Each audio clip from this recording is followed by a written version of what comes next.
കേന്ദ്ര സർക്കാർ മഹാത്മാഗാന്ധിയുടെ ചിത്രം ഇന്ത്യൻ കറൻസിയിൽ നിന്ന് നീക്കം ചെയ്യാൻ തീരുമാനിച്ചതായി രാജ്യസഭാ എം.പി. ജോൺ ബ്രിട്ടാസ്. അതിനുള്ള ആലോചനയുടെ ഒന്നാം ഘട്ടം കഴിഞ്ഞുവെന്നും ഇന്ത്യയുടെ ആർഷഭാരത പൈതൃകത്തെ പ്രതിനിധാനം ചെയ്യുന്ന ഒന്ന് ചിത്രങ്ങൾ ചർച്ച ചെയ്തുവെന്നും ബ്രിട്ടാസ് പറയുന്നു. പ്രധാനമന്ത്രി നരേന്ദ്രമോദിയുടെ ചായ സൽക്കാരത്തിൽ പങ്കെടുത്തതിൽ കോൺഗ്രസ് എം.പി. പ്രിയങ്ക ഗാന്ധിയെ വിമർശിക്കുന്നതിനിടെയായിരുന്നു ബ്രിട്ടാസ് ഇക്കാര്യം വെളിപ്പെടുത്തിയത്.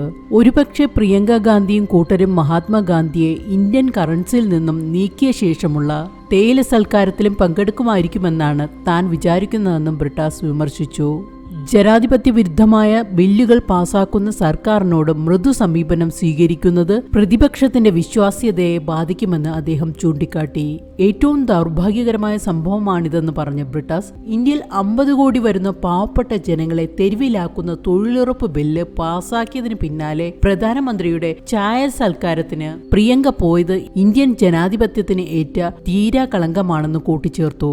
പ്രിയങ്ക ഗാന്ധിക്ക് കോൺഗ്രസിന്റെ പാർലമെന്ററി പാർട്ടിയുമായി എന്താണ് ബന്ധമെന്നും ബ്രിട്ടാസ് ചോദിച്ചു. കോൺഗ്രസ് പാർലമെന്ററി പാർട്ടിയിൽ ലീഡറോ ഡെപ്യൂട്ടി ലീഡറോ ചീഫ് വിപ്പോ പോലെയുള്ള യാതൊരു ഔദ്യോഗിക പദവികളും ഇല്ലാതിരുന്നിട്ടും പ്രിയങ്ക ഗാന്ധി എന്തിനാണ് അവിടെ പോയതെന്നും അദ്ദേഹം ചോദിച്ചു.